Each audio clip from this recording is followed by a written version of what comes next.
Bienvenue à tous. Welcome to Reporters on France 24. I'm Mark Owen. We're heading to the Caribbean to examine how an island paradise grew a link to radical Islamist terrorism. Trinidad and Tobago is a place known for its beautiful beaches, steel drum music, Creole cuisine, but in the 3 years up to 2016, it became infamous after 130 citizens left Trinidad to join the Islamic State group. This represents one of the highest rates per head of population in the world. Cyrille Charpentier is our reporter. Cyrille, how can this growth of radical Islam in Trinidad and Tobago be explained? Well, Mark, Islam in Trinidad is really linked to colonization. After the first Indian immigrants brought religion to the Caribbean back in the 18th century, you need to take a look at the emergence of the Nation of Islam back in the 60s and 70s. The movement pushed for the return of a so-called original religion. One man, Yassin Abu Bakr, became the leader of that movement in Trinidad, to the point that in 1990 he organized a coup against the government. The coup failed, but several of his followers and close allies decided to continue the fight and radicalize even more. They created other Islamist groups, those who financed and encouraged hundreds to join the Islamic State group. Cyrille Charpentier is our reporter. Let's take a look at his film.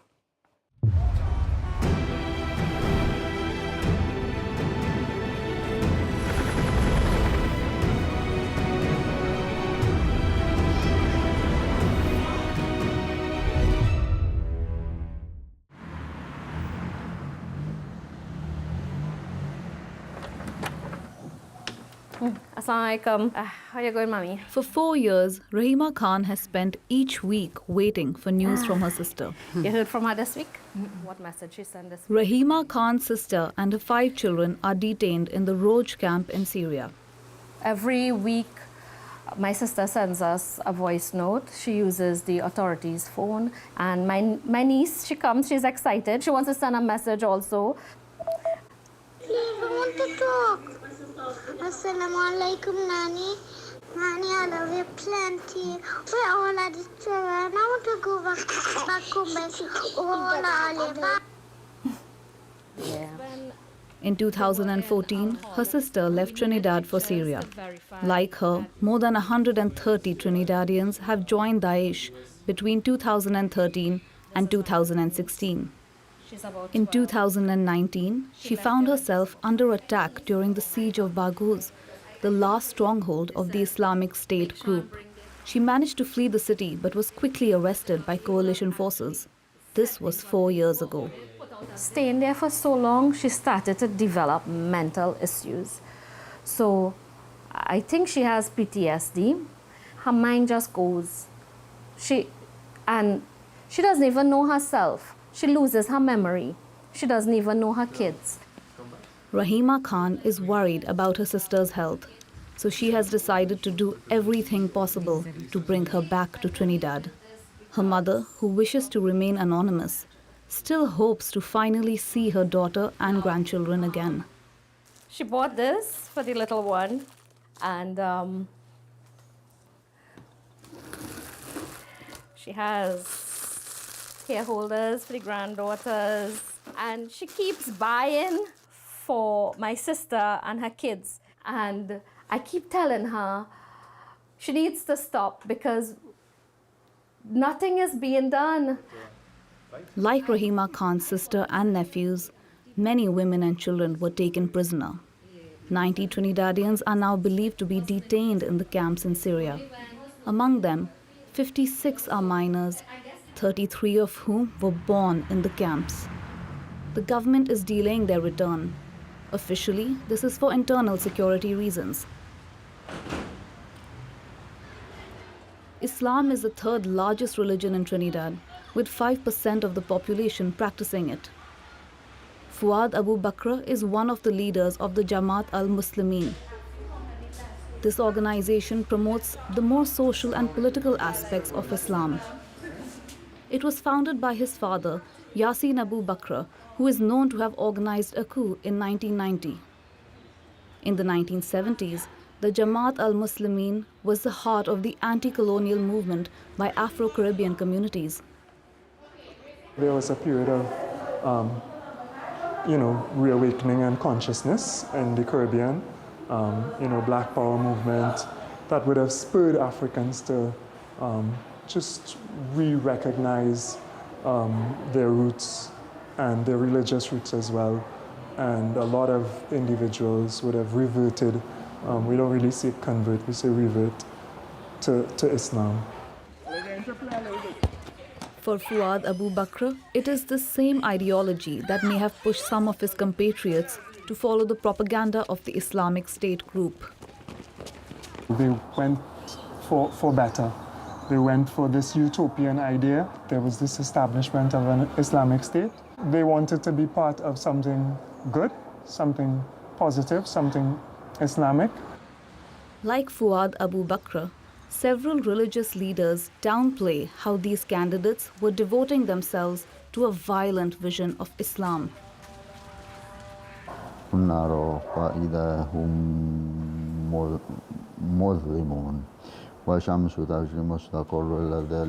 Abdullah is a former member of the Jamaat al-Muslimin. He was involved in the coup organized by Yasin Abu Bakr and has also admitted to having had links with Al-Qaeda. In 2013, he supported the formation of Daesh. The type of information that was being shared was not the type of information that would have discouraged people from going, if I may say that.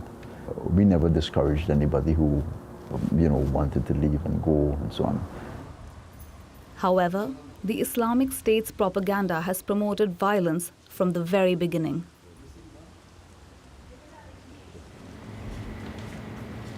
This woman suffered the terrors of Daesh.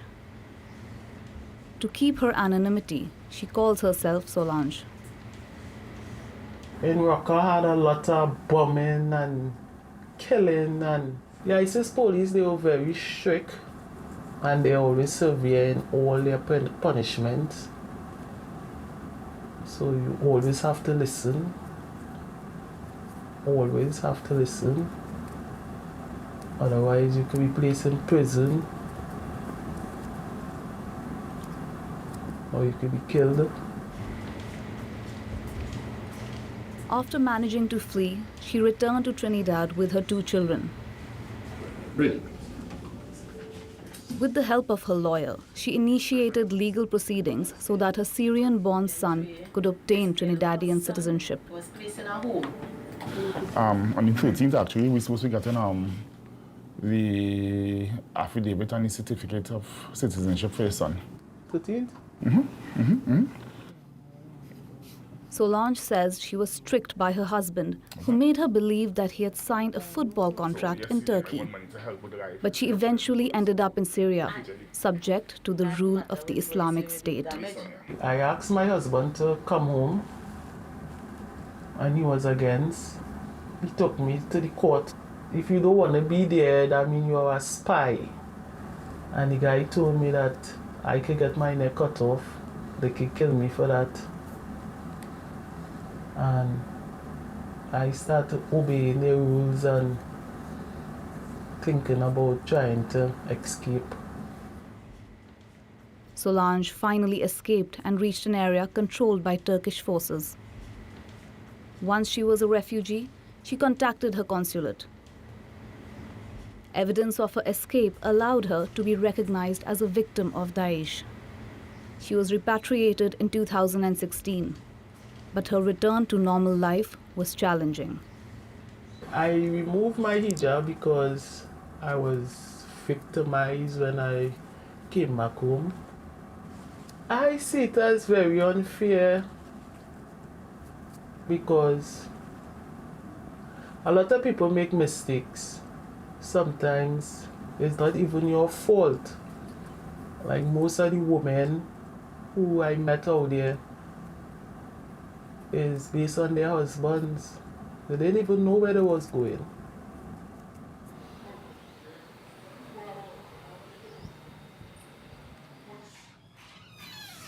Hi, Rahiba. Assalamualaikum. Walaikum assalam. Nice I'm to okay, see I'm you. okay. Nafiza Mohammed is fighting for these women. This former member of parliament helps Rahima Khan in her efforts to bring her sister back. Together, they spread the word about the difficult living conditions of women and children detained in Syria. We have a child that is, the youngest is 3 years old, that was born in the camp over there. The only life that child knows is growing up in a tent. The government of Trinidad and Tobago has been working since 2018 on a new anti-terrorism law in order to repatriate its nationals while guaranteeing the security of the country. 5 years later, this bill has still not been implemented. In the balance of scale, yes, you have your national security issues that you are bound to be concerned with. But when you look at the humanitarian considerations, the humanitarian considerations far outweigh the national security issue. These people, the conditions in the camp are atrocious, with sewage all around, with no proper accommodation. You have to sleep on the floor, rat-infested, diseases rampant, water that is contaminated. Many Trinidadians, prisoners in Syrian camps, cannot obtain identity documents. Without a passport, they cannot return home. Nafiza Mohammed also advises the families about their legal proceedings. Currently, 3 lawsuits against the state of Trinidad and Tobago are still ongoing. There are people in the system who will turn a blind eye to the cries of these people. No, man, that is unacceptable. The Muslim community has helped to build this country over the years. And we have the capacity and the ability to continue to peacefully coexist and work side by side with each other. These are children and women who are in a vulnerable position and they need protection. That is a matter between the landlord and the tenant.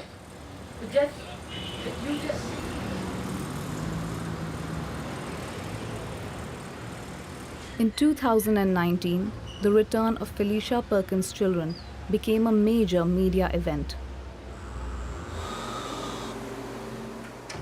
Separated from her 2 sons after their abduction by their father, who left for the Islamic State, she had lost all hope of seeing them again. But after a humanitarian operation funded by the leader of Pink Floyd, Felicia Perkins was able to bring them back to Trinidad. They just wanted to be up close and personal with me since they came, so I had to give them that motherly time until, they start to branch off into, reality back again down here. Felicia Perkins wants her children to be examples of successful reintegration. They've seen a lot of things, a lot of dead bodies, people being blown up. It's traumatizing for children. All they want to do is just live normal, be normal, not be crucialized or ridiculed because of something that happened that they had no control over. Upon their arrival, the government launched a commission to manage returns from Syria. For a year, the children of Felicia Perkins benefited from psychological support. But today, her children are no longer being monitored, and the work of the commission is at a standstill. No Trinidadian has been repatriated for 4 years. I find that they could really do better in getting them back and try to give them that comfort back that where they used to be, because all they want to do is just grow normal like everybody else. Despite multiple requests, there has been no comment from the government of Trinidad and Tobago. According to the Human Rights Watch, more than 40,000 foreigners are still held in camps in Syria. Nearly half would be no older than 12. Our reporter Cyrille Charpentier is still with us. Thank you so much for that insight. Great piece. I'm wondering, though, what made these people do what they did? What turned them into jihadists? Well, motivations are multiple. There are many different profiles. There are people who came from the upper class, others came from the ghetto, like Solange, who you just saw in that report there. And there is something very specific to Trinidad, and that is that the Islamic State fighters left with their families. That's why so many of them are in camps today.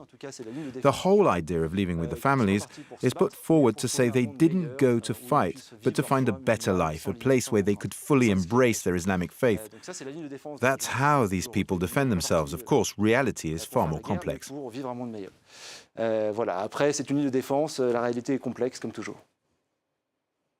I'm wondering, Cyrille, what fate awaits these jihadists if there's an eventual return? What's happening to them now? Alors, l'avenir est très incertain pour eux. Their future is very uncertain because the government in Trinidad blocks all possibilities of return.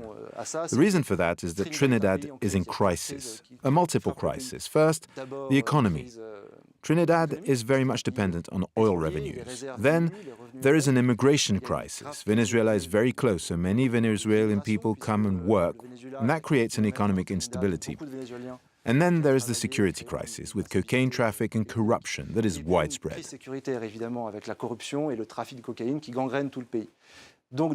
So, in those circumstances, the government says it just doesn't have time to take care of those 130 people who are blocked abroad. Another problem is public opinion that is very much against the return of these fighters and their families. But according to the people we've been talking to, there could be some returns later this year, maybe next year, if they manage to get passports. That's the main difficulty. Cyrille Charpentier, thank you very much indeed. If you'd like to see Cyrille's report again, you can, of course, via our website, france24.com. This is Reporters on France 24. Stay with us. Most of all, do stay safe.